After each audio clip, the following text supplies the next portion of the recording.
This is the Asia Trade. I'm Shery in Tokyo. I'm Haidi, Stroud-Watts in Sydney. The top stories this hour. Asian markets are set for a cautious start to the week as investors await signs of further stimulus from China and progress in US trade negotiations within the region. President Trump again saying China wants to make a deal, but warning that any further delay to higher so-called reciprocal tariffs is unlikely. And officials in Beijing, including the PBOC, set to hold a briefing in a few hours' time as the powerful Politburo pledges to prepare emergency plans against external shocks. This is a picture across Asia right now, a little bit mixed, of course, early in the Asia trading session as we're headed towards that open after a little bit of optimism that perhaps the trade negotiations are going in the right direction. So Nikkei futures under a little bit of pressure, but after 3 sessions of straight gains already last week, we had seen the Japanese yen also fluctuating between gains and losses. All of this as we continue to watch, of course, the trade negotiations, but also we have BOJ week. The Bank of Japan expected to hold rates steady on Thursday. We're watching the offshore yuan, not doing very much at the moment, 729. But on the other side of that trade, we had a boost for the U.S. dollar. We had seen U.S. assets gaining ground on the previous session. Take a look at how U.S. futures are trading right now because we saw the S&P 500 surpass that 5,500 level. We also had the dollar higher, not to mention that optimism was led also by mega caps, which surged last week. And this week, of course, we have mega caps like Microsoft, Apple, Amazon also reporting earnings, and those stocks really accounting for about 20% of the weighting in the S&P 500, so that will be crucial to watch. U.S. futures at the moment under a little bit of pressure as we had seen a little bit of that optimism over trade push Brent crude prices higher, Heidi. Yeah, and that is really kind of looking at the substantial progress or not that has been made when it comes to these trade talks, right? President Trump, Shery, again talking up the prospects of a deal with China. Still, though, warning that he would not be dropping tariffs unless Beijing offers something substantial in return. They want to make a deal, obviously. Right now, they're not doing business with us. You know, people talk about going cold turkey with China, meaning just forget about it. We were losing hundreds of billions of dollars a year with China. And now they're not doing any business with us, you know, not because of them, because of me. Because at 145%, you can't do business. But something's going to happen that's going to be positive. The president also saying late last week that any further delay to his so-called reciprocal tariffs on U.S. trading partners is unlikely. Let's get more with our Bloomberg editor, Tony Shuska in Washington. Tony, you know, we have seen that sort of relief when it comes to markets, seemingly seeing a little bit more of a pullback from the aggressiveness, I guess, in trade policy from the administration. But meaningfully, has anything changed, even as Scott Besson says that these trade negotiations within Asia, special talks with China, are going well? Well, I think the general tenor, which is what you were also referring to, has somewhat shifted over the past week, and also in the latest comments over the weekend, including by Scott Bessent, the Treasury Secretary. That tenor being we're kind of pulling back from the brink. The U.S. is. Things seem to be moving in the right direction, specifically with South Korea and Japan, which were a big topic last week in terms of trade. And then you heard Trump just now, who is taking this position that basically China just that the U.S. basically holds the better cards here because China will want to have access to the U.S. market. And that is simply going to work in the U.S.'s favor. And you also heard him sort of in his typical way hinting that something might happen. In other words, that, you know, things could get moving, or at least he's trying to convey that. Of course, we hear opinions about this trade war from all sides. Bill Ackman, the latest to say that time is a friend of the United States and an enemy of China in this trade war. But how true is that at a time when President Trump seems to be feeling some pressure on the polls as well on his approval rating? Yeah, exactly. I mean, Bill Ackman, who's aligned himself on some issues with Trump quite closely, has basically taken a similar stance or echoed the president on the question of China. But as you say, and we wrote about this over the weekend. Trump is coming up on 100 days. That's this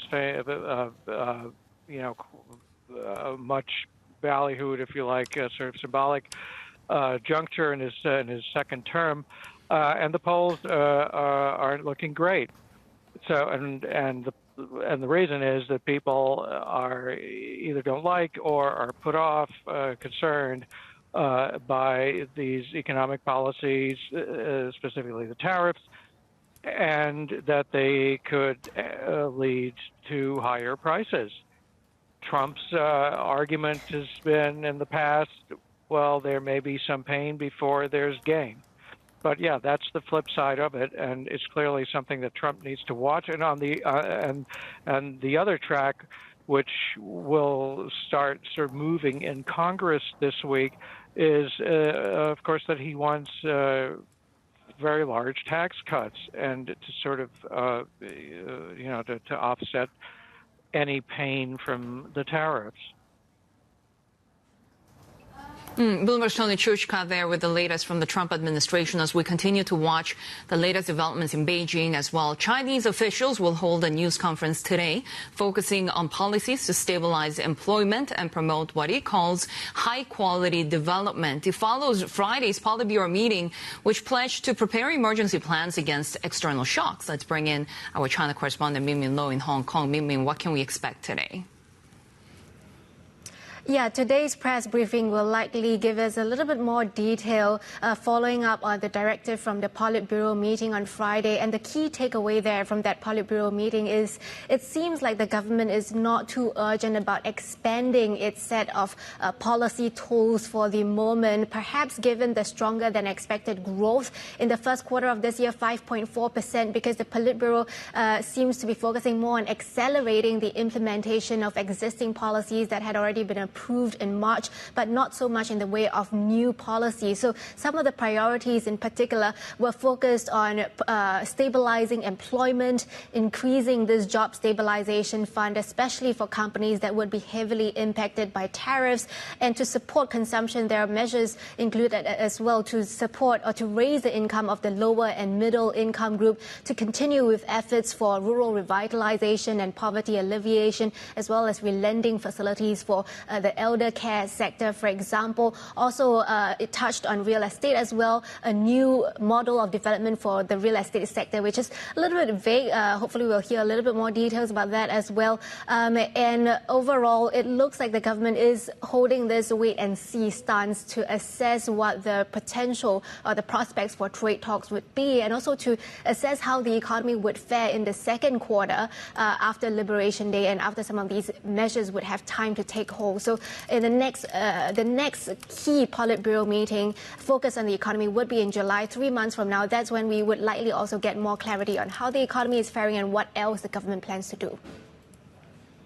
We're not seeing a wait-and-see approach from fast fashion retailer Shein, right? Raising prices of its US products by a hefty amount ahead of the tariffs on small parcels. Businesses like Shein and Temu have been so popular in the US. So do we see that impact on American consumers? Yeah, these companies can't afford to take the wait-and-see approach because that de minimis rule is going to be, that exemption is going to be lifted by May 2nd, which means that many of these products on the e-commerce platforms would be taxed as high as 120% or a one-time postal fee of $100 from May 2nd, which will be raised to $200 in June. And here you can see on this chart, it shows a basket of goods, 50 products across different categories that Bloomberg has tested. And you can see that in the US, that basket of goods had raised by about 10% or so in prices. And 7 out of the 50 products had been delisted. And you compare that with the UK, where the product prices remain stable and the same. And based on what Bloomberg has seen, the prices vary according to different categories. So the top, the biggest price increases came in healthcare and beauty products, up about 50%, and 30% for home and kitchen products and toys. Women's clothing prices going up by just 8%. But for sure, you already see the impact on consumers because prices are going up, some goods are disappearing from the shelves, and this is likely to continue in the coming months as companies find a way to adjust to the changing supply chain. Bloomberg China correspondent Min Lo, and of course that change in supply chain, as we've discussed, leading to higher prices. The cost of living has become a key issue for upcoming elections. It's a big week, Haidi, because of course we have elections in Canada, Singapore, and where you are in Australia. On Monday, we'll be following Canada's election, and Prime Minister Mark Carney might be leading his party to a fourth straight win. And of course, the trade tariffs, these ongoing tit for tat with the United States, is expected to play a key role. These are the party leaders and, of course, what the election might end up looking like. But it's really the case that Mark Carney has been making, that he needs to be the leader in order to get Canada to the next stage when it comes to the trade war with the U.S. Take a listen to what he's been saying. We need to fight Trump's tariffs with counter tariffs of our own that cause maximum damage in the United States, with minimum impact here. We need to protect our workers using every single dollar we collect from those tariffs. And above all, we need to build Canada strong. And of course, this coming at a time when we do have Singapore elections as well. We are expecting the high cost of living again to become center stage for this election as well. We have heard from Prime Minister Lawrence Wong really talking about cash handouts, talking about social welfare programs in order to counter all of these living pressures for Singaporeans. But I can imagine that that will be a key issue for where you are as well with the Australia elections on the same day as Singapore. Yeah, the thematics are really strong in terms of that cost of living crisis. Some of the pressures when it comes to a national housing shortage are front and centre. The property price issue and housing and rental availability issue is really top of mind for Australia. And in fact, we've got both parties, both major parties, that is, pledging to make efforts on the policy front when it comes to supporting home buyers, when it comes to increasing that pipeline of property and housing supply, as well as alleviation of pressures for taxpayers. Well, at the moment, though, after that final leaders' debate that we had just overnight, the Labor Party and Anthony Albanese is on track to win that May 3rd election. If you want to have a look at sort of what the polls are telling us, that leadership is 52% to 48% in a recent news poll survey. So by and large, the Prime Minister was kind of declared the winner of the fourth and finals leaders' debate. 50% of undivided voters were awarding it to him. But as you say, this has really been a campaign that's been dominated by the cost of living, pledges to help first-time home buyers, relief for taxpayers, and this at a time when, you know, comparatively the interest rate environment from the RBA is still pretty early days in terms of this easing cycle. And of course, that trade war, the impact to Australia, not just through the direct tariff impact, but more so through that secondary exposure to China, is weighing very heavily both on sentiment and the economic outlook as well. So we'll be watching that as Australia heads to the polls, and of course alongside Canadians and Singaporeans as well this week. But in the meantime, Shery, we're also watching geopolitics very closely. We've had sort of a few encounters that have been quite interesting over the past couple of days. Ukrainian President Vladimir Zelenskiy says he's hopeful for reliable and lasting peace after meeting with Donald Trump at the Vatican. Let's bring in Bloomberg's Michael Heath for the latest. And the images were really fascinating from the Pope Francis's funeral, right? Did we get the sense that sort of progress was made in these conversations? Well, it really seems so, Haidi, and there sort of seems to be a strong feel on both sides, and particularly from the Ukrainian side, that we are getting somewhere. But it's kind of curious because it's sort of whichever side President Trump talks to seems to sort of influence him in that latest moment, and then he'll criticise the other side. And fair enough, you know, he had some hard words for Vladimir Putin and sort of threatened again secondary sanctions, though no one's quite sure how that would actually work. But you know, President Zelenskiy seems to be getting more and more pragmatic here, and I think the underlying issue here is on the front line. It just comes down to that Ukraine is really struggling. It's markets. People have been under siege for 3 years, and they're strong, but they're smaller. They don't have the same, access to weapons and these sorts of things as they did before. So they've really got to sort of move with the US on what they want there, and that seems to be the case. But it was an extraordinary image of the two of them sitting in this sort of open air spot, almost like just a little cafe seating or something, surrounded by nobody. It was amazing scenes. But some US officials have said this is sort of the week where the rubber needs to hit the road in terms of trying to get some sort of deal or bigger agreement going on there. So it's going to be a really, really important week for both sides. Russia again is showing that it's not quite so keen as anybody else on the piece here. I mean, Russian state television was reporting that it had taken back all the territory of Kursk, which Ukraine had seized earlier in the year, and then President Vladimir Putin, in comments on that, said that clears the way for further, gains of territory. So we really just have to see how it works. But President Trump is really keen on 100 days and trying to get this deal done. Yeah, and the North Koreans seem to be backing them. I mean, we got the first confirmation from the government as well that they're sending their troops. But on top of geopolitics that we're watching in the region, now we're watching also a tragedy unfold in Iran with an ongoing fire. Yeah, I mean, really horrible images there, Shery, in southern port in Iran, and 40 people killed, 1,200 injured, and it seems like there was some sort of explosion with flammable liquid there, and people have been comparing it to what took place in Lebanon, in the capital there, in the port there. A while ago. I mean, really devastating situation, and we're seeing fires flaring up again afterwards from that too. And of course, the immediate question comes: was there any chance that this was sabotage or something like that? There has been speculation going on. There's also been talk that that the Chinese had been delivering fuel for Iran's rockets, but all of these have been denied. And logically, it seems like there's just Iran's infrastructure has been fairly run down after a long period of sanctions, and these sort of accidents happen. But this looks like a really bad one. Thanks, Michael Heath there. Coming up next on the Asia Trade, here why the Hinrich Foundation sees only limited progress when it comes to these Trump tariff negotiations. We'll also be previewing this week's Bank of Japan decision with a former central bank board member.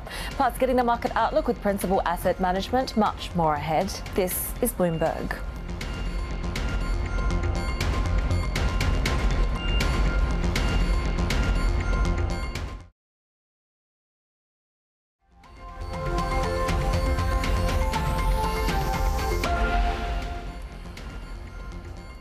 Well, Asian economies geared for exports and facing some of the highest US reciprocal tariffs are leading the way ahead of their Western counterparts in trade negotiations with the Trump administration. Past experience suggests that comprehensive trade deals take many months, if not years, to complete. Let's bring our next guest, who says while there ought to be growing incentives for coordinated responses outside of the US, most action is still limited. Watching it with us now is Deborah Elms, who's the head of trade policy at the Hinrich Foundation. Deborah, great to have you with us. And not only do these sort of coordinated or even unilateral developments take a long time to achieve, as you've spoken about before, tariffs can become very sticky very quickly. Do you get the sense that we're sort of running out of time in terms of being able to remove the confidence block that we're seeing for many businesses and countries that are trying to do business in this environment? I think it's very challenging. I think the U.S. has obviously listed an accelerated timeline for achieving deals on reciprocal tariffs. That's important. The timeline is very short. Getting a comprehensive deal in place is unlikely, so we're really looking at frameworks of deals or concepts of frameworks. I think we could do deals if they were very limited. But we're also very focused on these reciprocal tariffs. And what alarms me now is the growing list of products that have been moved out of that category and into other categories of sector-specific tariffs that are much harder to remove. Not to mention that once they're actually applied, could they actually stay for a long time? I mean, we saw the tariffs on China in the first term of the Trump presidency, and those were maintained by President Biden. Yeah, I think these tariffs, once you put a tariff into place and you start protecting domestic industry, it can be devilishly hard to get rid of them. And they could last literally for decades or even, generations. And so the longer that these tariffs stay on, the more likely they are to become permanent rather than a temporary structure. Firms will start to adjust to the cost pressures. They will either, as you've already noticed, raise prices, or they will remove products from the U.S. inventory. And I think that damage is going to be very hard to reverse. We've heard the US warning counterparts not to work with China. We've also seen China sort of being on this charm offensive to try and get more of a coordinated response. How much does that sort of make it really difficult, though, for more of a unified response to these US tariffs if there are these sort of warnings or threats in the backdrop? Well, I think it's a bit challenging, especially for the rest of Asia, that is both dependent on the United States final markets, but also on Chinese inputs, raw materials, parts, components. That has been a very lucrative, profitable, and acceptable sort of tightrope for countries across Asia to walk. That is becoming harder and harder. And the question for them to consider as they rush to Washington to have discussions is, how small is that tightrope? Is it possible to continue to interact with China in some way? Or is the United States declaring a complete hard decoupling for everyone? And what is the Chinese response to that? I mean, this is very difficult for export-dependent, deeply integrated markets across Asia in both big players. And how difficult is it for President Trump himself? Because we are now seeing the opinion polls, his approval ratings are slipping. They don't like the way that he's managing the economy. At what point will he need to sort of get any kind of win from Beijing and call it a day? Well, I think the impact is coming faster than maybe he had anticipated. You're already seeing shortages happening. We've already seen a number of ship sailings that have been canceled. Ports on the west coast of the United States that are traditionally receiving a lot of goods out of China in particular, now no longer receiving goods or shortly to be emptied, essentially. And, that is going to have an impact on consumers already in the United States. That's just going to escalate. Right now, firms are running down their inventories, but they only have so much capacity to do that. And by midsummer and certainly by back to school season, it will be very hard for American consumers to miss the fact that they're in the middle of a trade war with everybody else and that it's having an impact on their own bottom lines in the household. Deborah Elms, really good to have you with us, Head of Trade Policy at the Hinrich Foundation. We have more ahead. This is Bloomberg.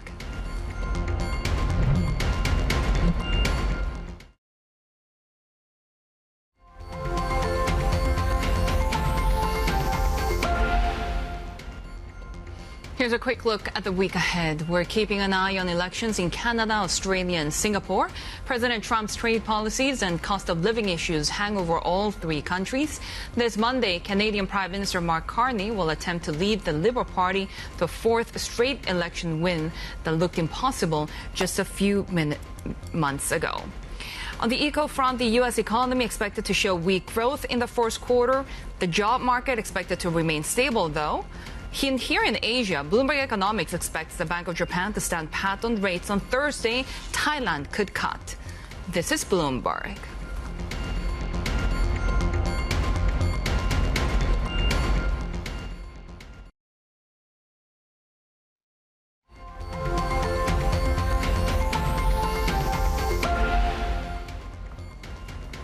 Canadians are heading to the polls on Monday with Prime Minister Mark Carney aiming to lead his Liberal Party to a fourth straight election win. But Conservative leader Pierre Politburo is hoping younger voters may help him to victory. Let's bring in Bloomberg's David Gura. David, so campaigning has been interrupted by the Vancouver car attack on Saturday that killed 11 people. How are the candidates addressing this? Yeah, this was a really shocking event for the entire country and kind of scuttled the campaign schedule that was put in place. And Jagmeet Singh, who's the leader of one of the major parties, the New Democratic Party, was actually at that event just a few minutes before the attack took place. So we heard him speak about it very emotionally, very movingly afterward. Mark Carney, the current prime minister, was scheduled to take a big swing through the western part of the state. into Vancouver today. It was up in the air whether or not he'd follow through with that schedule as it was circulated. He did go to some of his events, but he scaled back a lot of his rhetoric, and it's something that he has commented on. It's something that Pierre Poilievre, the Conservative leader, has commented on as well. He today went to a Filipino-Canadian church service this morning and spoke to the community there about how he's mourning and this country's mourning as well. So it's definitely changed the contours of this, the last day of campaigning. What's going to happen now in the final hours are a few more events before each of these candidates goes home to their respective ridings or districts. That's where they'll be tomorrow. They'll cast their votes, and we should have an outcome of this election by the middle of tomorrow night. Is there much contention in terms of what that outcome will look like? What does the race look like it's shaping up at the moment? Well, it's really radically reversed. If you'd talked to me a couple of months ago, it seemed like the Conservative Party really had a lock on this election. There was a lot of frustration with the Liberal Party under the leadership of Justin Trudeau. That really changed with the anointment of Mark Carney as the leader of the Liberal Party. He won that leadership election and became Prime Minister just a few weeks ago. And that was coincident, of course, with Donald Trump coming back into the Oval Office and really setting his sights on the trade relationship between the U.S. and Canada. And kind of making claims on Canada's sovereignty as well. Those are really both strong topics that have really resonated with the electorate here in Canada, have shocked a lot of the electorate. And it's been kind of a coup for Mark Carney, who's been able to lean into his experience that he's had in Canada and England before he came back to Canada to run for the leadership post in the Liberal Party. Of course, he was the governor of the Bank of Canada during the 2008 financial crisis, and as a member of the G7 played a very big leadership role in kind of marshalling these large economies to deal with that crisis. Then he went to the Bank of England. He was there for Brexit. He helped that bank sort of steer through or navigate that crisis as well. So what we're hearing from him on the campaign trail is that he's the experienced candidate when it comes to major crises like this one, and that he's best positioned to deal with Donald Trump and Donald Trump's threats. Now, Pierre Poilievre, the Conservative candidate, is somebody who is seen as cut of the same cloth as Donald Trump, not in the sense that he kind of shares Donald Trump's positions when it comes to Canada, but is somebody who is somebody who fulminates and has large crowds at his rallies and is really trying to turn this country in a new direction.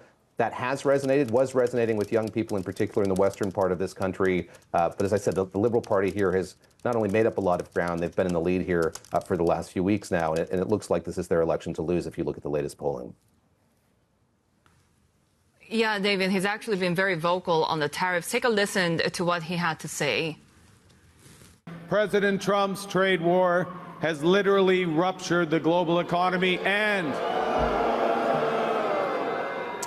he has betrayed Canada, America's neighbor, America's closest friend, and most steadfast ally. That is what he's done. Now, shame, and this is a tragedy. Given his comments, how are we expecting the U.S.-Canada relationship to evolve from here if Mark Carney actually becomes, again, the Prime Minister? Yeah, something Prime Minister Carney has said from the get-go is that he takes Donald Trump very seriously, all of his comments very seriously. He never took the comments about Canada becoming the 51st United States as a joke. He really treated it as though it was something that Donald Trump wanted to happen. And indeed, it's something that President Trump has come back to time and time again. So what Prime Minister Carney has said is there'll be no serious talks about the trade relationship and the relationship more broadly between the U.S. and Canada until this election takes place. That's one of the reasons for calling it, is to kind of solidify a support going into that talk and those talks. And I think that that's what you've heard not only from him and the Liberal Party, but from the Conservatives, the New Democratic Party, and the Bloc Québécois as well, another leading party here in Canada. That you need to have a broad base of support here going into those talks, but they're taking it very seriously. And as you heard there from Mark Carney in that speech, there is a sense here in this country that this relationship, this long-standing allyship between these two countries has been irrevocably damaged by this. And it's not that repairing it is on the table, but just trying to find a new pathway forward here for these two countries to work with one another here in the future. A Bloomberg correspondent and host of the Big Take podcast, David Gura. They're covering the Canadian elections, of course, election week. This final week of campaigning in Australia as well. The latest poll suggesting that the ruling Labor Party could retain power at this weekend's election after trailing the Conservative opposition coalition when the campaign first began. Bloomberg's Paul Allen joins us now. So things appear to be looking up for the Prime Minister. Yes, they do. The latest news poll, 52 to 48 in favour of Labor on the two-party preferred, which is pretty much back where it was 2 weeks ago. So the support's really plateaued for the Labor government, but that would be enough to either get them back with a very slim majority or to be able to govern in minority with support of the crossbench. Anthony Albanese there, also ahead as preferred Prime Minister, 51 to 37 over the Liberal leader Peter Dutton. But of course, elections in Australia aren't just a simple two-horse race. We have 150 electorates, 76 needed for a majority, and within those electorates there are a number of close and unpredictable seats. Overall, though, you'd say the path to government looks easier for the Labor Party. The Liberal Party has to win back a number of seats that they lost to the so-called teal independents. These are blue seats with a tinge of green, not particularly enamoured by the Liberal Party's policies around the environment. So Peter Dutton would need to win all of those back, but he's also under pressure from the teals elsewhere. So he's got a much more difficult path to power. We've been talking about how the cost of living will become a key factor in all of these elections across the world this week. Is that also the main issue in Australia, and who's getting the message across? Yeah, very much so. And eggs, weirdly, seem to have become a bit of a touchstone for this in many countries, including the United States. So in last night's leaders' debate, both leaders were asked about what is the price for a dozen eggs. Peter Dutton got it horribly wrong at $4.20. Anthony Albanese closer at $7. The true cost is around $8. But the question does underscore how close the leaders are to the actual cost of living in Australia. Other elements tied to that, housing affordability, that just comes up time and time again in election season. Balancing the US-China relationship and Donald Trump, Peter Dutton's nuclear policy, a plan to build 12 nuclear reactors, not really getting a lot of cut through here. But there have been 4 debates now, and the commentary seems to be that all 4 have been pretty close. Last night, an audience of 60 undecided voters did give that win to Anthony Albanese. But another factor we're seeing here in Australia as well is early voting. The Australian Electoral Commission sees early voting up 39% on last election in 2022. So it seems a lot of people already made up their minds. Bloomberg's Paul Allen there with the latest on Australian elections. Other stories that we're following, a flurry of new polls suggest U.S. voter discontent with President Trump's economic plan is damaging his popularity as he closes in on 100 days back in the White House. A CNN poll Sunday found 39% of Americans approve of how Trump has steered the economy. An NBC poll also showed only 39% of respondents agreed with his tariffs rollout. The main opposition party in South Korea has chosen former leader Lee Jae-myung as its presidential candidate. Lee won the primary on Sunday and will represent the Democratic Party in the vote on June 3rd. Lee is a frontrunner in the presidential race, leading in most opinion polls after spearheading the impeachment campaign against Yoon Suk-yeol. China has announced plans to lower a tax rebate threshold for foreign tourists. Visitors who spend at least $27 on the same day at the same store will be eligible for the rebate, with a more streamlined procedure for claims. It's Beijing's latest effort to boost consumption and offset some damage from the trade war. Shery, take a look at what we're watching across the commodities complex, and we are seeing oil just ticking a little bit higher at the moment in New York. Brent crude up by just about 0.6%. New York crude also seeing a little bit of upside there. It has been a volatile week previously, but we're watching really for more details when it comes to China's broader plans to support its economy, what further stimulus measures we could get, geopolitical developments in Iran also weighing as well, that recent explosion at a key hub. We are headed, though, for that biggest monthly loss for oil since 2022. So much of that concern being weighed in by the trade war and increased OPEC plus offerings as well. When it comes to the trade war in China, that's also the element when we're watching iron ore as well. There are expectations potentially that prices may have peaked, as MySteel says that these China crude steel output cuts and tariff-related uncertainties could put further pressures on prices. So we could see futures, according to their outlook, dropping to about $80 a tonne there, with that steel production cut outlook likely to happen in the second half of the year. And finally, gold, of course, this has been the story of this trade war, right? That rally in gold has outshone almost all other asset classes, certainly across metals and commodities. Some are even now drawing sort of comparisons to Bitcoin. We're seeing a little bit of downside there, but if you take a look at some of the technicals, gold ETFs surpassing 1.3 million contracts. This is a level we've never seen before. At the same time, the cost of hedging against declines in these ETFs also at the lowest level since August. Implied volatility, though, surging. So a pretty unusual pattern. And Bloomberg Intelligence saying that we're starting to see those similarities. If you take a look at gold and Bitcoin, spot up, vol up dynamics similar to what we've seen with the Mag 7 across recent years. So be a little bit more cautious, I guess, when it comes to gold is perhaps what these indicators are suggesting. More ahead on the Asia trade. This is Bloomberg.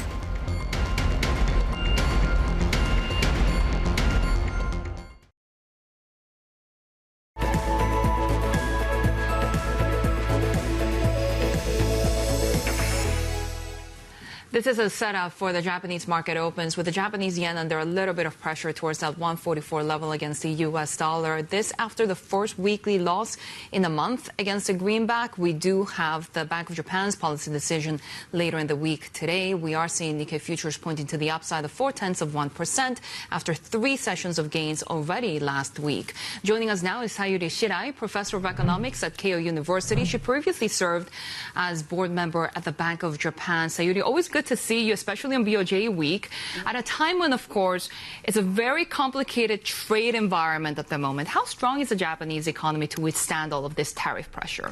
Japanese economy has been very weak last year and so far right now, especially because consumption, household consumption is really stagnant.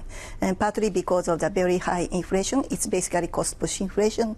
Food account for 60% of 3.7% inflation. So everybody is having a very difficult time. Not to mention idiosyncratic rice prices have jumped, Yes. by the most in half a century. But given that the Japanese yen has strengthened a little bit since we last spoke, does that give households a little bit more leeway?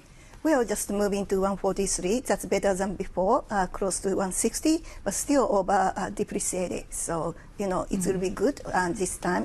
One good thing about this issue is maybe Japan is able to appreciate currency to a more reasonable level. And a little bit of leeway for the Bank of Japan, I guess. Yes, I think recent talk with Minister Besant, he didn't give any pressure to the BOJ's policy, so BOJ does not need to rush, so take a wait-and-see attitude about these ongoing negotiations. Do the exporters this time around compared to sort of 2018, 2019 have more of a buffer because of where the yen is at now? Yes, so I have to emphasize one good thing about what's happening to Japan is because Japanese yen is much weaker than 2018 and 19, when Mr. Trump started to do this, tariff increase. At that time, yen was around 110, so yen was far more appreciated. But this time, still 140. So in that sense, a lot of Japanese companies, they accumulated, profit over this few years, so they have some room, and then maybe they can lower the yen price, the export prices. So that's a better situation compared to many other countries. It's still a little bit more challenging for Japanese households, right? Because even though we have had meaningful wage growth and progress on that front, what would the BOJ want to see in terms of, what households can actually afford to keep up with inflation before moving further? So this time, spring wage negotiation finished, and wages are expected to rise to 5%. That is good, good as last year. But the inflation is so high, well above 3%. So, and then right now, still inflation is very persistent. So it's a bit difficult for the consumer to feel that the wages are picking up. When we look at the recent household survey, everybody think wages coming down. So it's very difficult for BOJ to say economy is going up and then better. So outlook and economic outlook is on track. So they want to raise interest rate. That kind of story is a bit difficult when I see the Japanese economy. But at the same time, inflation is above 3%, and I think BOJ want to raise interest rate to keep, to avoid effective lower bound. So probably sometime July, I think BOJ may take action by raising policy rate to 0.75%. Help us understand the composition of the Japanese economy, because we are talking about the yen fluctuations helping some of those big manufacturers, but what happens to small and medium-sized businesses that operate domestically at the same time as we're seeing, of course, households, the consumption side of the economy also take a hit? Yeah, so over this year, since 2022, the yen started to depreciate because of this interest differential. It's true that export sectors benefited a lot, so you see their profit like very high, right? So they benefited. And also investors who invested in foreign asset, of course, converting to yen, it increased their asset. So those are good side, and also foreigners came to Japan, and because everything is so cheap for the foreign tourists, so tourist industries benefited. But excluding those general consumers like us, everything's so expensive. Of course, it's partly come from weather, but also coming from a very cheap Japanese yen. So everything is very expensive. What's the backbone of the Japanese economy? Because we thought for the longest time that it was very export-oriented. It doesn't seem to be the case anymore. So when we're talking about these tariffs, specifically being targeted towards the auto sector, steel, aluminum, how big of an impact is it to the broader economy? Yes. So automobile industry is one of the few industry where Japan maintains competitiveness. And production still takes place in local area. It's concentrated depending on the automobile manufacturers. So it's a local economy can be affected. So certain smaller automobile sectors, because they export a lot to U.S. and charge the higher tariffs, maybe they may try to exercise some downward pressure to suppliers to lower prices. So local economy have some impact. Overall economy, as you said, it's not export-oriented economy. So impact on Japanese economic growth, there will be some downward adjustment, probably about 0.5, 0.6% downward adjustment of real GDP compares to baseline. But the regional economy, certain regional economy where they depend a lot on the automobile sectors, I think that will have some damage. And I mentioned earlier how rice prices jumped by the most in half a century or so. How big is that agricultural side of things for the Japanese economy, or is it just purely more political because of domestic issues? So agriculture sector is very tiny, because it's not competitive. All the people are farmers and they are producing it. But I think Japan want to maintain some self-sufficiency ratio. It's politically important to protect certain agriculture sector. So politically, it's important. So for us, also, automobile sector is in terms of economy, there is a much bigger impact.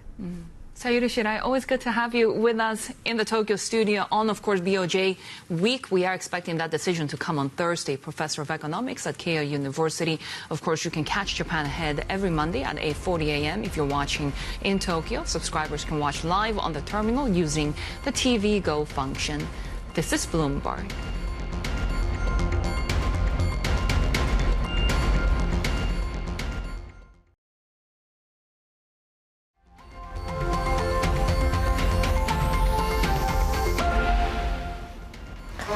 The latest headlines from the corporate front, and China's Huawei is reportedly preparing to test a new AI processor that it hopes can replace some products made by NVIDIA. According to the Wall Street Journal, Huawei has approached some Chinese tech companies about testing the new chip, which is named Ascend 910D. The report says development is still at an early stage, with firms slated to receive the first batch of samples next month.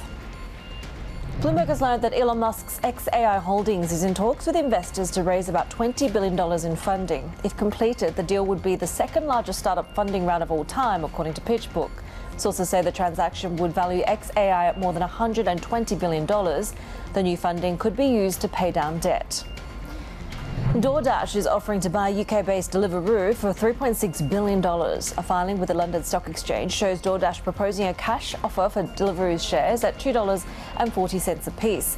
DoorDash owns 2/3 of the restaurant delivery market in the US, and a deal would help it expand into the UK and cities in Europe. Shery. And Heidi, of course, it's a busy earnings season, and we're trying to digest everything that's coming our way in terms of results from big tech this week. We already had mega caps surging last week, and this week we're getting the likes of Microsoft, Apple, Meta, and Amazon reporting. And remember, these four mega caps actually collectively have a nearly 20% weighting in the S&P 500. So not surprising to say that it's really high stakes for the broader markets as well. Analysts now expecting the Magnificent Seven, including Alphabet, to deliver an average of 15% profit growth in 2025. But of course, we continue to watch the ongoing trade negotiations and the implications of supply chain disruptions and, of course, the ongoing tech rivalry between Washington and Beijing, Haidi. Yeah, and as you say, this high-stakes environment is really being worsened and exacerbated by the ongoing uncertainty over trade and these tariff negotiations, right? We understand that some sort of 18 trading partners are in the middle of talks with Washington, but the China issue is a little bit harder to solve because there's no indication that meaningful progress has been made.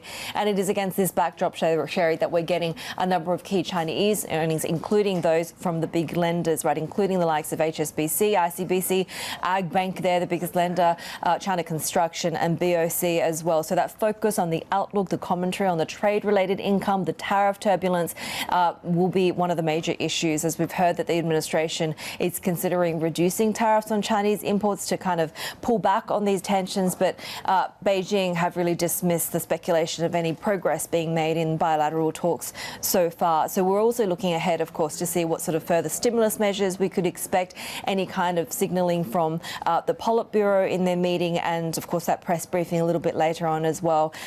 Certainly Bloomberg Intelligence saying that they could see more stimulus measures, including rate cuts, as the economy continues to face these risks. That margin outlook will be key when it comes to the big banks.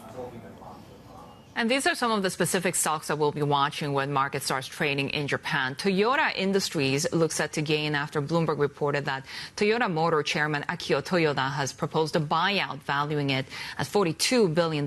Keep an eye on Nomura as well after its profit beat estimates driven by trading gains and fees from deal making. And remember, that company also really going ahead with a $1.8 billion acquisition. And Advantest, another one to watch after the chip testing company's full year operating income forecast missed estimates, Heidi. Yeah, take a look at the sense of caution that we're approaching the start of trading. And of course, it's been sort of a holiday-themed couple of weeks when it comes to markets like Sydney. We're seeing a little bit of downside as we head into that final week of campaigning before the Saturday federal election there. Nikkei futures looking a little bit more optimistic. S&P futures also muted. Really that cautious beginning, investors waiting for more signs when it comes to trade, stimulus and data out of China too.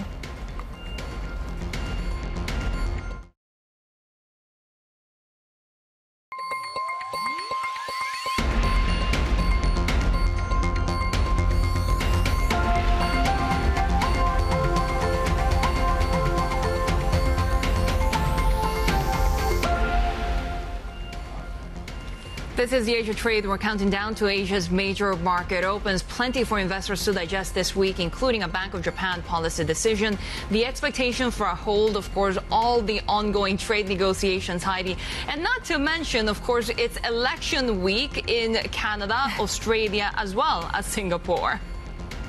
That's right. And obviously that sort of trade implication aspect, the geopolitics, the relationship with DC, all weighing. But for a lot of these elections and those heading to the polls, it's about the domestic cost of living crisis, right? Property issues, tax cuts and potential policies in each of those individual elections. Take a look at how we're opening in Japan. We have seen 3 sessions of gains last week already. Some optimism about how those trade negotiations are going. We have seen the Japanese yen slumping on a stronger U.S. dollar as well after a first weekly loss in the month. And you can see the Japanese market coming online to the upside with the Nikkei up 0.7%. We are expecting that BOJ policy decision, no change expected this time around. But we are watching some stocks this week, especially today. We're watching Toyota Industries. Now, Toyota Industries listed in the U.S. soaring, as you can see right there, 29%, the most on record. Bloomberg reporting that Toyota Motor chairman Akio Toyoda has proposed a buyout of the company. Now, this buyout would bolster Toyota's holding and influence over the broader Toyota group, and that would include suppliers, stakes in other businesses as well.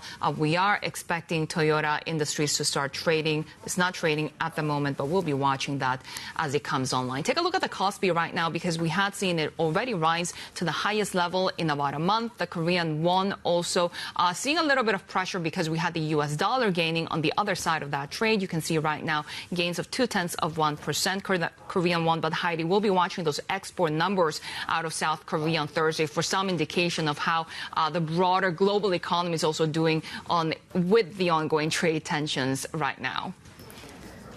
Yeah, take a look at the caution that we see sort of the start of trading here in Australia and, of course, across some of the other sectors that we're watching. It's interesting when it comes to the ASX, despite not being entirely immune to the global volatility, we have seen quite a bit of fund flow away from Wall Street and into this kind of relatively safe, developed, sheltered, and dare I say, even sort of considered boring market, right? We are seeing just a little bit of upside as we get into the start of the staggered trade. And, of course, we've just got a few more days of that campaigning before we get to Saturday's election, where the latest news poll does show that the Labor Party, the government at the moment, does have that lead. The Aussie dollar a little bit on the back foot at the moment. Treasuries is an interesting story because we continue to see that kind of new world order for the Treasury market continue to turn buyers away from holders of US debt at the moment. We're also watching across commodities a little bit of caution across gold, across iron ore, but looking like we're going to finish out a pretty volatile month when it comes to oil, Shery.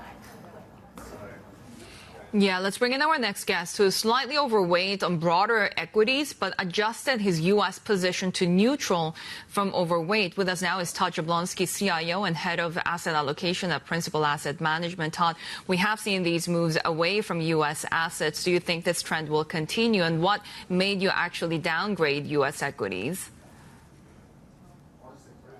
Well, we'd been a big believer in the Magnificent Seven, and I'd fully participated in the rally in U.S. mega-cap stocks going back to 2010. But what we began to see was some significant overvaluation in that top of the market in the U.S. And what's notable about the current decline is that really it's that concentration issue has really affected the entire global marketplace. When the Mag 7 were worth 36% of the U.S. markets and then they correct significantly, we made a decision to shift towards a more balanced portfolio across U.S., rest of the world. And in fact, I think investors should perhaps take a look at U.S. mid-cap equities, which I think offer an interesting diversifying potential, more of a domestic focus, less cyclicality than small caps. I think U.S. mid could be the preferred space in the U.S. market. And we have seen the outperformance when it comes to emerging markets as well. Outside of the U.S., what do you like? Well, that's been interesting. We upgraded our views on emerging markets, really on China, an area where we had been underweight. But we think that, one, perhaps the tariff impact may be a bit overstated, and two, Chinese government policy has been supportive, particularly in creating tech giants of their own. So it's really on the optimism for China that we move to an equal weight on emerging markets. We are still, in fact, underweight Latin America, but we do like pockets of global trade in Asia, specifically Korea, Singapore, and I would also point to Taiwan as being an overweight that makes sense in our portfolios today. What specifically, when it comes to Chinese equities, sector-wise, sort of company-wise, or thematically is appealing at the moment? Because there's obviously still sort of broad-based quite a bit of caution as to what the macro outlook is going to look like. I'm specifically interested in the tech sector. I think tech giants are a feature of the market landscape, and so far the United States has been really the only market to successfully develop these multi-trillion-dollar giants. Now, that said, I do think that Chinese policy is in support of creating a robust tech sector with AI giants in the mix. And that state support today means that we think there are smaller companies in China that can mature with state support, with policy support, that ultimately can deliver, again, a counterbalance to the U.S. tech dynamism by introducing a Chinese tech giant sector. That's the area I'm interested in specifically, more than the cyclical components. How do you feel about U.S. debt at the moment? Because it feels like perhaps a pretty seismic sea change. Do you expect that will calm down? You know, I think I may be a bit out of consensus in this, but I'm not so worried about the levels of U.S. debt. I'm fairly sure in this audience's investment lifetime, you won't see the exodus away from the U.S. dollar. You won't see the penalty for high borrowing costs coming to the U.S. In as much as there are, I think, legitimate reasons for concern around the debt levels, I just don't see another global alternative that offers the same kind of liquidity, stability, and predictability. And that's why so many global transactions are denominated in USD. That helps keep borrowing rates low, really and that fundamentally allows the U.S. to have a greater debt level. Go ahead. Yeah, I mean, but it was that sort of veering away from U.S. assets, a narrative of Sell America, that led to really gold continuing to rally. Do you think that will continue? You know, I was skeptical on gold. I was deeply skeptical that you would find that precious metal perform as well as it has. But we went overweight over a year ago and fully participated in the rally. Now, I would highlight, in the more recent months, we are beginning to take some profits on gold. That particular commodity looks deeply overbought as it's gaining popularity, and it's been on a run for several years of good performance. We have actually begun to take some profits and are looking actually at the broader metals complex in terms of our exposures there in commodities. And talking about alternatives, given, of course, although you do subscribe to treasuries, given the really scramble for these other safe havens, what do you make of the Japanese yen? I mean, we saw some strength, but it seems that we're coming down from those highs now. Safe havens are indeed in demand. That's part of the reason we like long treasuries, right? They give you an excellent positioning for periods of market distress. You asked about the yen in particular, and yes, I do think the yen can be a reserve currency, can be a source of stability. We've seen some weakening recently, but as the Bank of Japan begins to act and tightening is more into the forefront, I could see that move towards tightening really shift the yen up to hold its additional strength. It's one of the two currencies we look at for strength, U.S. dollar, Japanese yen. There's reasons for optimism there. Okay, Todd Jablonski, really good to have you back. CIO and head of asset allocation of Principal Asset Management. Of course, we continue to focus on some of those stocks across Japan as well, including Nomura, because we have seen their profit rising more than analysts expected last quarter, driven by, not surprising, trading gains from volatile equity markets, not to mention fees from deal making as well. And don't forget, Nomura is expanding its business as well. They have a $1.8 billion acquisition in the works. Advantest losing ground, their full-year operating income forecast missed estimates, and also we're keeping an eye on Toyota Industries. Bloomberg has learned that Toyota Motor chairman Akio Toyoda has proposed a buyout of Toyota Industries, untraded at the moment. Will potentially could see a pop, but we'll keep waiting for that to start trading, because it was valuing it at 6 trillion yen, a 40% premium over its market cap, and we will continue to watch the stock as the buyout could bolster Toyota's holding and influence over the broader Toyota group. This is Bloomberg.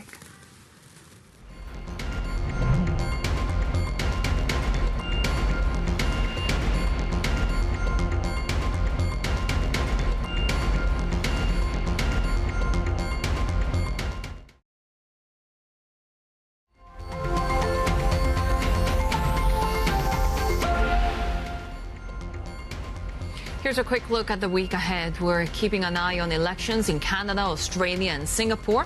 President Trump's trade policies and cost of living issues hang over all three countries. This Monday, Canadian Prime Minister Mark Carney will attempt to lead the Liberal Party to a fourth straight election win that looked impossible just a few months ago. On the eco front, the U.S. economy is expected to show weak growth in the first quarter, even before Trump's sweeping tariffs were announced on April 2nd. The job market is expected to remain stable, though, with a forecasted 130,000 increase in payrolls. And here in Asia, Bloomberg Economics expects the Bank of Japan to stand pat on rates on Thursday, while policymakers in Thailand could deliver a 25 basis point cut. Haidi. The Chinese officials, Shery, will hold a press conference later on today, focusing on policies to stabilise employment, promote what it calls high-quality development. It follows Friday's Politburo meeting, which pledged to prepare emergency plans against external shocks. Let's bring our China correspondent Min Min Lo in Hong Kong. So tell us more about that Politburo meeting, what we could expect from today's press briefing that might have come out from those discussions. Yes, so today's press briefing will be attended by the PBOC, by the Ministry of Commerce, the NDRC, which is the Economic Planner, and the Ministry of Human Resources. And as you said, it's going to focus on stabilizing employment, stabilizing growth, and also ensuring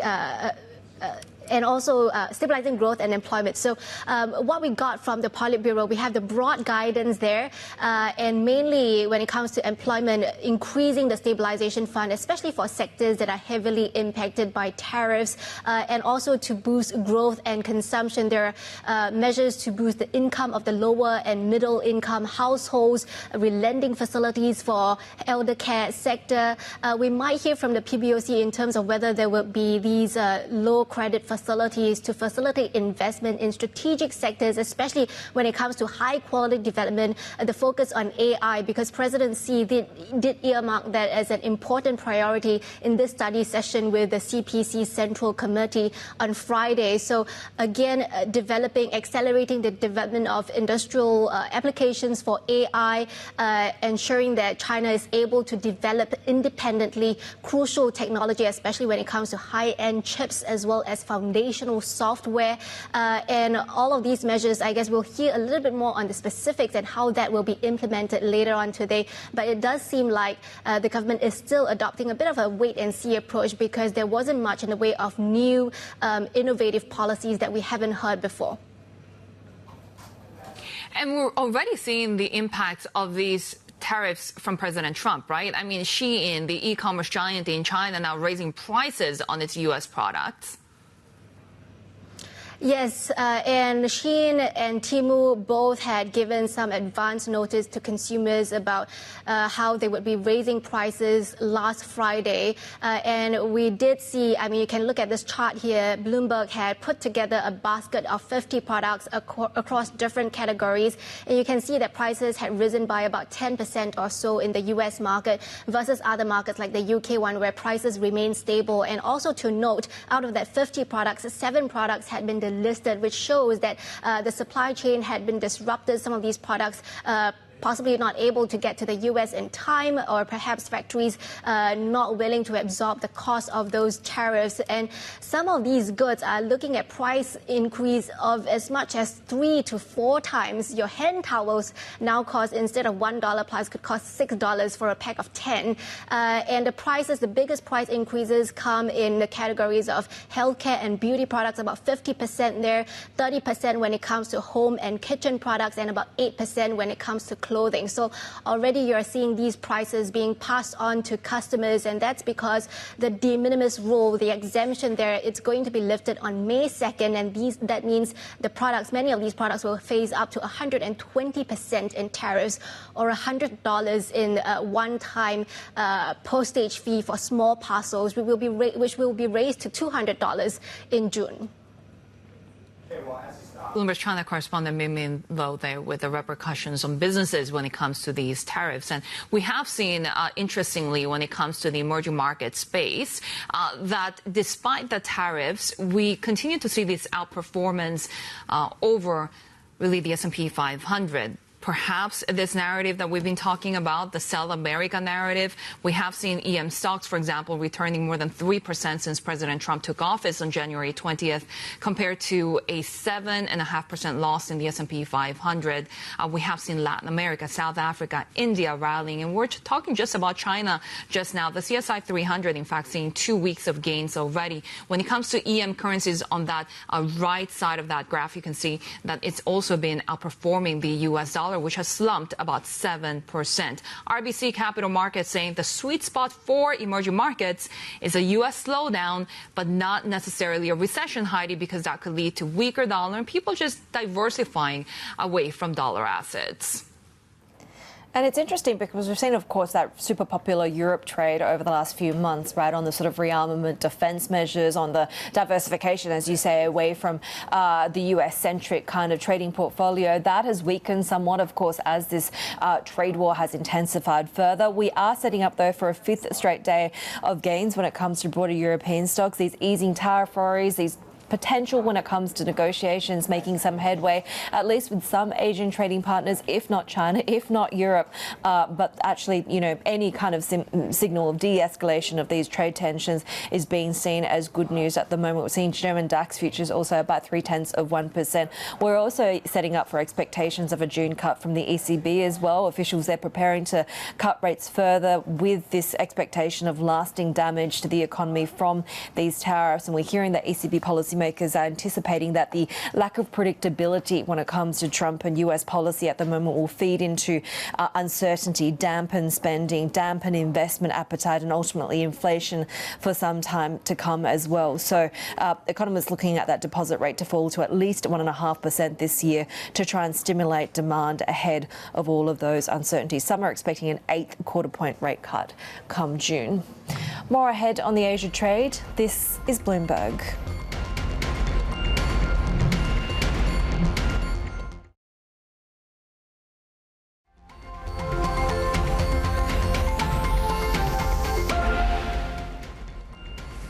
You're watching the Asia trade. Here are some of the stories that we're following. A flurry of new polls suggest U.S. voter discontent with President Trump's economic plan is damaging his popularity as he closes in on 100 days back in the White House. A CNN poll Sunday found 39% of Americans approve of how Trump has steered the economy.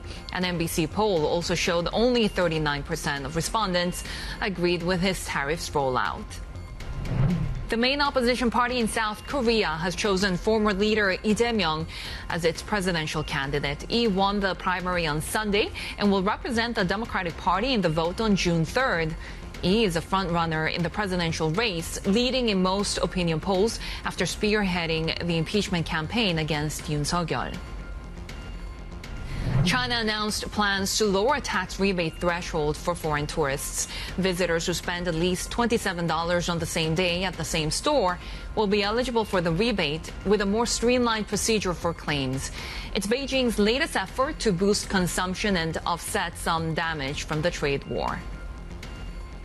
China has claimed sovereignty over an uninhabited reef in the South China Sea. State broadcaster CCTV released images of 4 officers holding the Chinese flag on Saturday, standing on the disputed reef. The Philippines said on Sunday it had handed on 3 sandbanks in the area, releasing an image of officers holding up their own national flag. The 2 countries have overlapping claims over a series of reefs and small islands in the waterway. Well, Ukrainian President Vladimir Zelenskiy says he's hopeful for a reliable and lasting peace after meeting with Donald Trump at the Vatican. Let's bring in Bloomberg's Michael Heath. And seemingly an unlikely sort of scenario there, just a couple of world leaders pulling up some chairs in St. Peter's during the funeral of the Pope. Yeah, extraordinary. And I guess it's sort of emblematic of the extraordinary times we're in at the moment, just this scene of the 2 of them in this great hall. But it does seem like it was a fairly positive conversation. As I was mentioning before, it looks like that whoever speaks to President Trump last sort of is most influential. And he was quite critical of Vladimir Putin in a post afterwards, Russia's president, talking about attacks on civilian areas. And Russia had fired some missiles into Kiev and into civilian sites. There was no military value there, and sort of President Trump was calling them out. But it looks like we're in quite a serious week here because Trump was again talking about potentially secondary sanctions on Russia, and there seems to be a big push among his administration to try to get something meaningful by April 30th, his 100-day anniversary in office. So it's going to be a really interesting week to watch. We've also seen North Korea confirming for the first time that they've sent troops deployed to support Russia. Yeah, I mean, it sort of makes a mockery, doesn't it, of this idea of Russia that, they're fighting NATO in Ukraine when in fact they're just fighting Ukrainian soldiers, whereas Russia has North Koreans and the Ukrainians have also captured some Chinese troops who are probably more likely volunteers, but North Korea has certainly deployed troops, and that's going to be a future issue for in terms of security, about just how much technology Russia has transferred to North Korea in return for that support, or the ammunition that North Korea gave. It has massive stocks of Soviet-era ammunition that fits Russian weapons, and the soldiers it provided as well. So it's sort of confirming what we knew, but still, that drawing together of Russia and North Korea was not something I think anyone had on their cards for this year, or late last year. And on top of the horrors of war with geopolitics there, we also have, a fire in Iran that's killed dozens. Yes, Shery, I mean, this is a pretty significant trade port in southern Iran, and there's been a massive explosion there, and then subsequent ones as well that have been compared to the blast in Beirut port, in Lebanon a while ago. You know, just a huge shockwave that came out of it. 40 dead, 1,200 injured is the most recent reports I've seen, and you know, of course, immediately the question arises: was this potentially sabotage, or was Iran trying to bring in fuel for its rockets? There's various speculation that's gone around, but it looks from this distance that it's mainly Iran's infrastructure is pretty run down. We saw a former president die when his helicopter crashed, so it just doesn't have the sort of safety ability that other countries have, and some sort of flammable liquids taken off, and obviously there's been a lot of it there because there's still fires and explosions that are being reported as well. So yeah, really sad situation there. There's Michael Heath there with the latest on the geopolitical front. Here in Japan, we continue to watch the markets. We're seeing a little bit of upside on the Nikkei, but one stock that we're watching very closely, Toyota Industries, not trading as of yet, but you can see ADRs right there have rallied almost 29%. And we're now seeing that their shares are expected to rise, and they could hit the daily limit of 23%. This after Bloomberg learned that Toyota Motor chairman Akio Toyoda has proposed a buyout of Toyota Industries, valuing it at 6 trillion yen. That would be a 40% premium over their market cap. The buyout would bolster Toyota's holding and influence over the broader Toyota group, which includes suppliers and stakes in other businesses, including rival car makers. Haidi. Yeah, and Shery, take a look at the impact when we see these broader trade tensions on the commodity space, right? Take a look at oil. It has been such a volatile week. At the moment, we're starting to see Brent crude just ticking higher, although sort of losing a little bit of momentum. Has been that volatility through the last 5 or 6 sessions or so. Traders still waiting for details as to whether we're going to see more stimulus support from China. We've got that press briefing a little bit later on today following the Politburo meeting. Some of the developments in Iran, as well as, of course, production expected from OPEC Plus there. The PMIs for April for China are expected to be pretty ugly as well. That's expected to kind of paint a more of a dire picture for iron ore and steel cuts looming in the second half of the year. And also watching gold there, extending that drop as a bullish sentiment eases. It's been a record rally, but some of the technicals are setting up for what looks like caution to come. This is Bloomberg.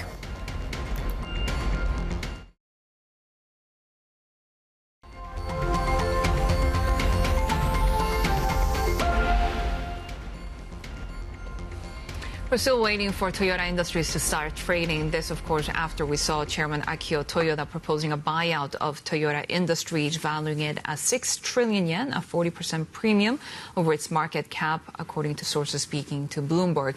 You can see the ADRs have already jumped about 29%, so we could see the limit up for Toyota Industries once it starts trading. You can see the broad upside across markets as well. The Nikkei up 1%. We're talking about a 1-month high, 4 sessions of gains. The Japanese yen now trading at around the 143 level. We had seen a little bit of pressure given the dollar rebound, and we're coming off the first weekly loss in about a month. The Kospi also gaining a little bit as we are headed, of course, towards that election in Australia, not to mention Singapore and Canada as well. You can see the ASX 200 gaining about 1%.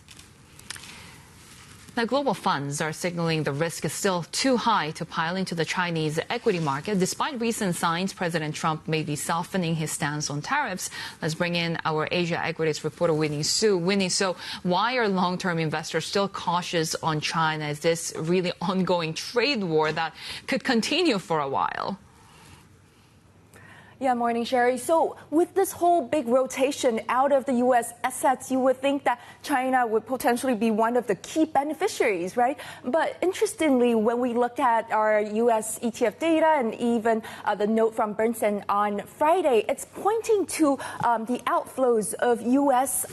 equities going into markets like Europe and Japan and even other Asian countries. But China is really missing out here, and we're seeing further outflows from Chinese stocks from the global investors. And the key reasons when we talked to fund managers last week who are still staying away from Chinese stocks, they were talking about it's really the ongoing and even escalating geopolitical tension between U.S. and China. And it's not just around the tariffs, but also the risk of the two economies potentially decoupling. So we've got Goldman Sachs cutting their economic growth forecast for China and also slashing the target for MSCI China twice already so far this month. So the weaker overall forecast for the Chinese economy coming from the impact of tariff and of the current ongoing trade tensions between U.S. and China, that remains the key risk that global investors are watching. So who has been buying Chinese stocks this year?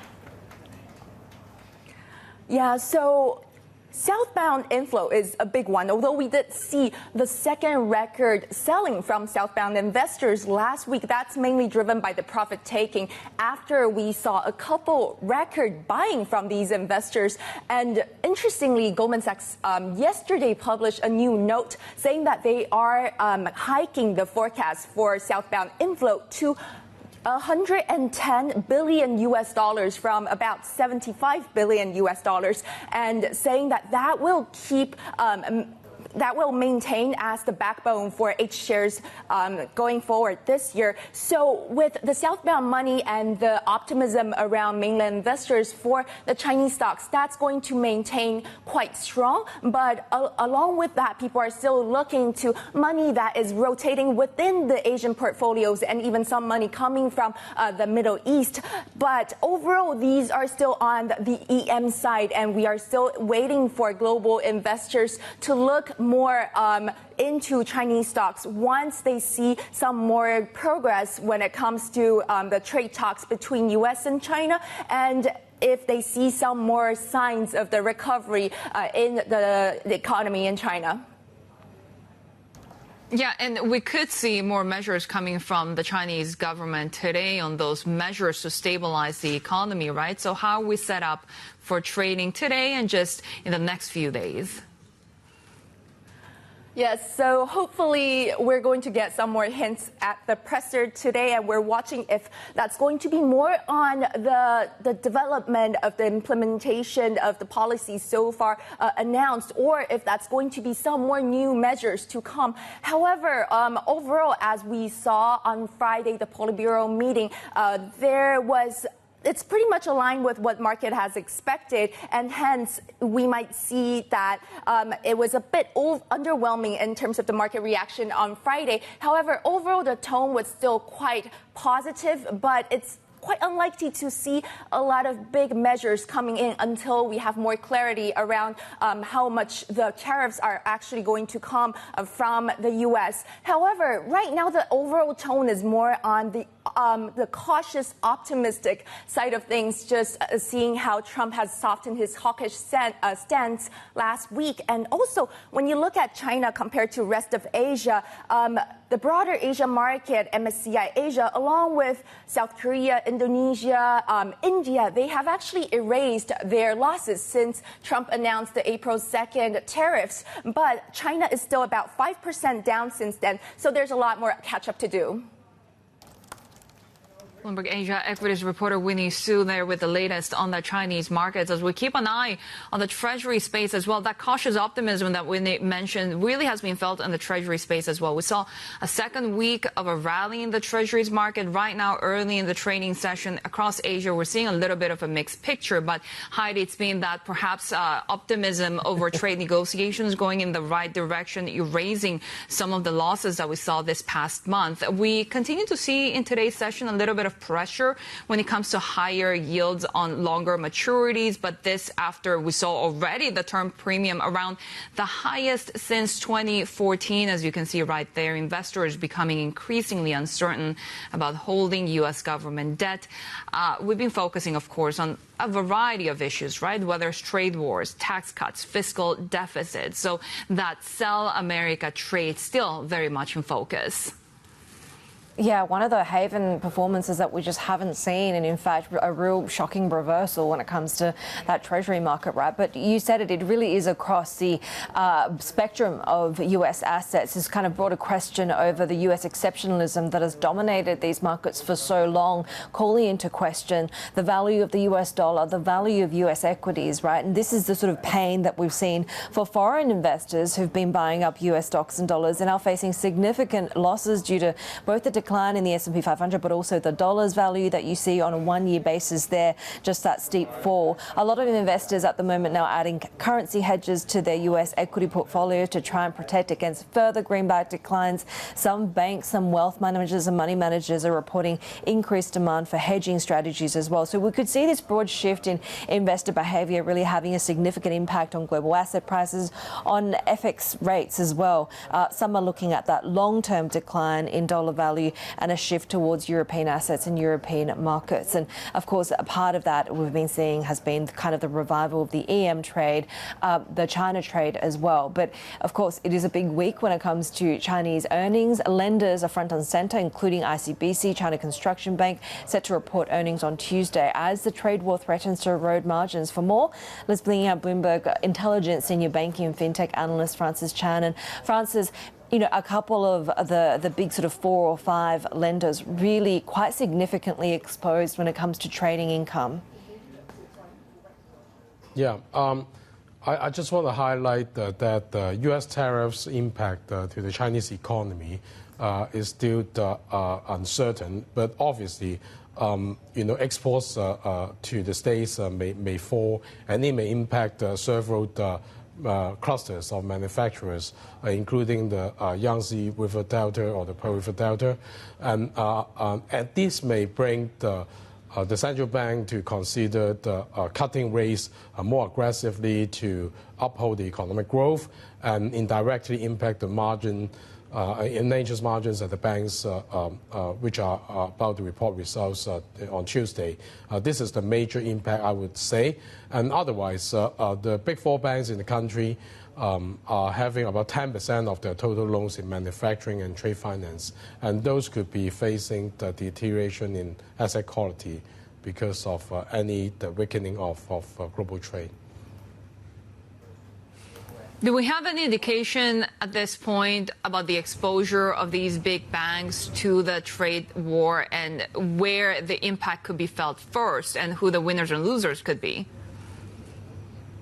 Yeah, as I said, the overall impact would be more on the net interest margin side, which will affect every bank in the country. And according to BI analysis, the big 4 banks, the margins can narrow 14 to 18 basis points. And this will be a bit bigger than what the consensus is forecasting, about 9 to 13 bips for 2025.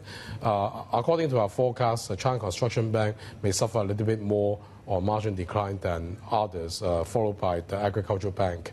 But for the indirect impact on the manufacturing loan asset quality, I think Bank of China is most exposed to the manufacturing loans in the country among the 4 banks. Yep.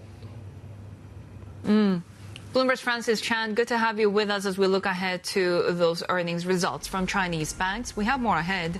This is Bloomberg.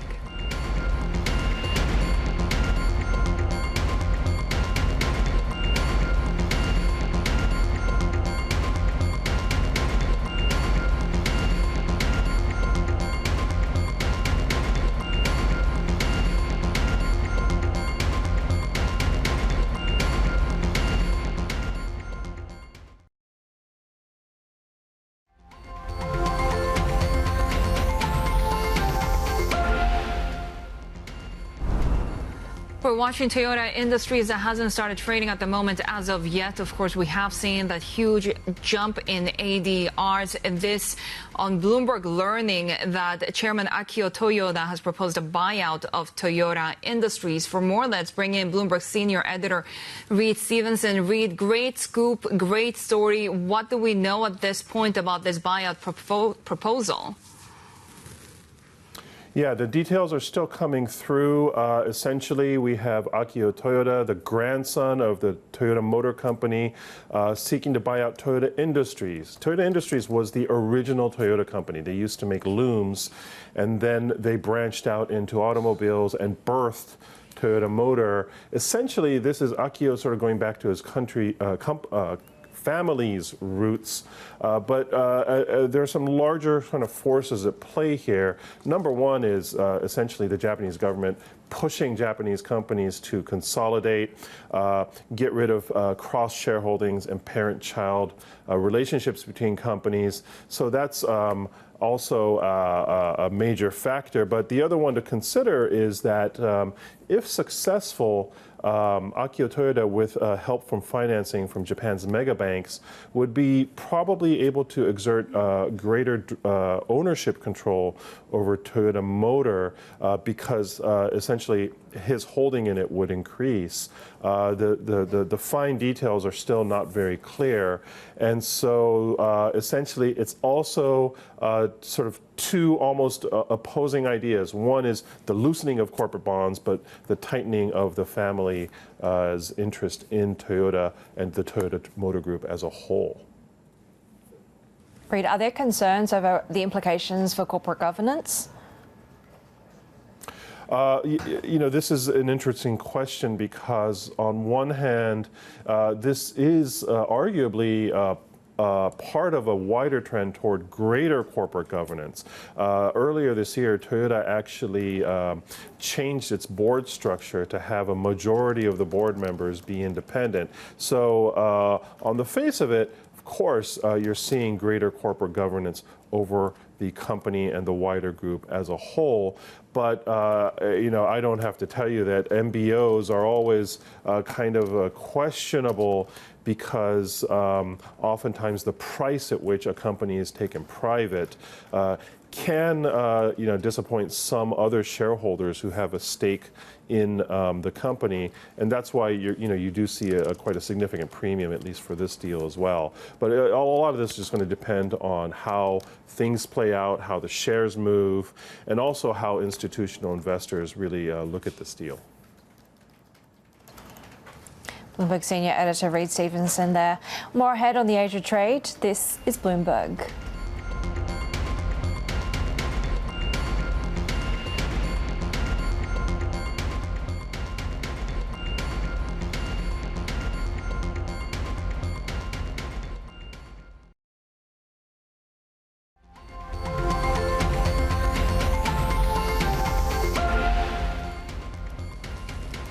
Welcome back. President Trump's trade policies are dramatically changing the landscape for Chinese car makers and companies developing AI-powered tech.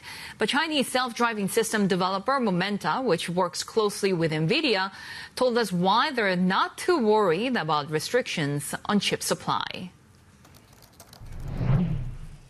The restriction is mainly for clouding computing for training AI model, not for inference.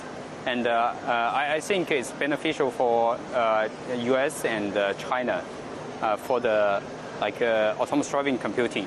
No ban in both countries, and the likelihood is very low at first.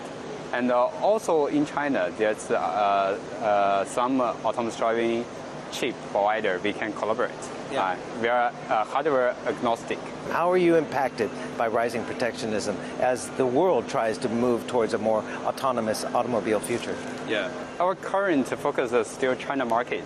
And in the future, with our partner, probably we will go to other parts of the market like Europe, Asia, as our Middle East as our second step. Yeah. So currently the tariff protection have no impact to us because we are still in the first step, and no impact for our second step. How important is the need for guardrails from a regulatory front? We do know that the Ministry of Industry and Information Technology is out with their concerns and their guidelines as far as the development of autonomous software and autonomous programs. They kind of want to put safety to the fore because of that Xiaomi SU7 crash that killed 3 people, which was on autopilot at the time. So obviously you have to comply with these new regulations from MIT, but how important are these safety concerns? Yeah, it's very important. In our company, safety is always the top priority. Actually, we have a 10 years vision. It's called 10 years, save 1 million lives. Yeah, that's our vision. And also, I think safety is very important to the industry to have healthy growth. I think for the government, they should set up a very clear and high standard for safety so that the good company can grow fast and the bad technology or bad company were out of the market. Do you think this new increased scrutiny from the government is going to slow the pace of progress towards eventual level 4? And is that necessary? Just a little bit of a pause? I think in the long run, it will speed up.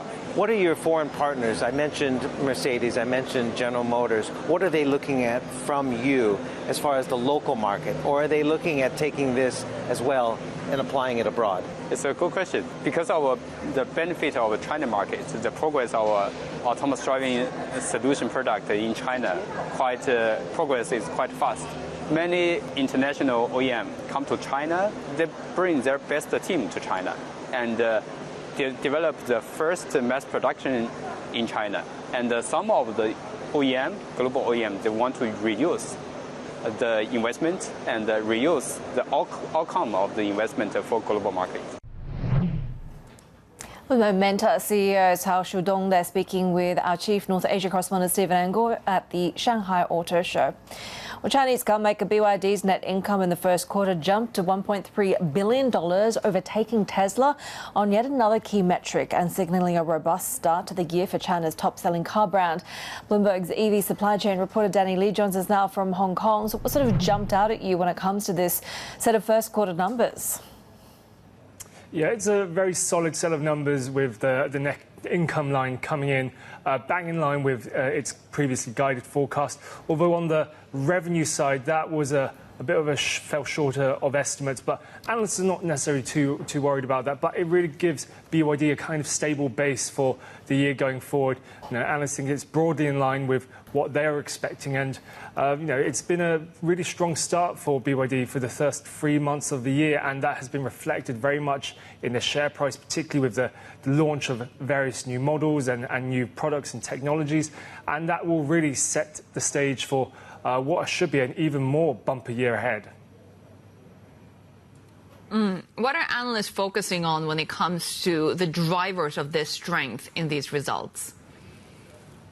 Well, BYD does have a strong lineup, and the big push towards premiumization, like more cars at higher prices, and so that is itself a solid base for, particularly as we saw a lot of news around that at the Shanghai Auto Show last week.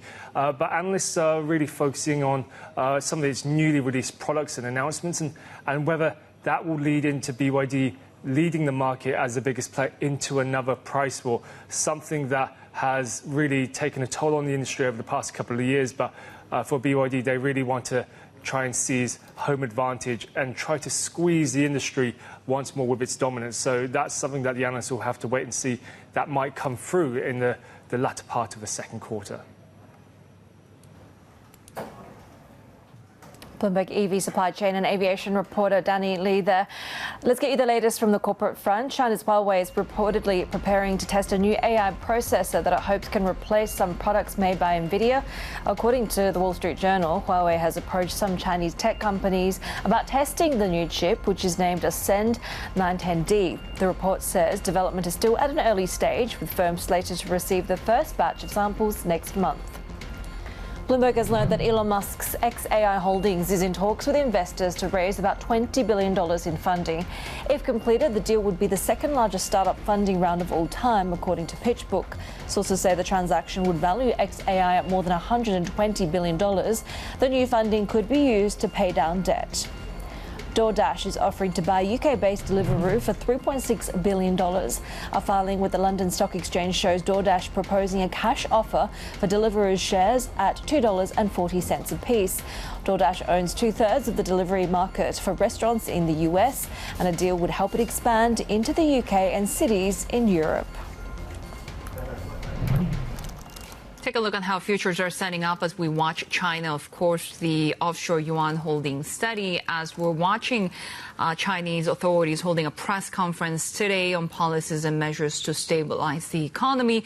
The Politburo on Friday, led by President Xi Jinping, vowed to keep improving the policy toolbox. We have seen the CSI 300 now gain for 2 weeks. A50 futures closed to the upside. S&P futures under a little bit of pressure after those gains that we saw last week. One stock that we'll be watching very closely in Japan, which continues to trade higher by 0.6%, is Toyota Industries. We have learned that Toyota chairman Akio Toyoda now has proposed a buyout proposal for Toyota Industries, valuing it at 6 trillion yen, a 40% premium over its market cap. The buyout would bolster Akio Toyoda's holding and influence over the broader Toyota group. Still unchanged, but you can see ADRs popping in the last trading session, up 29%.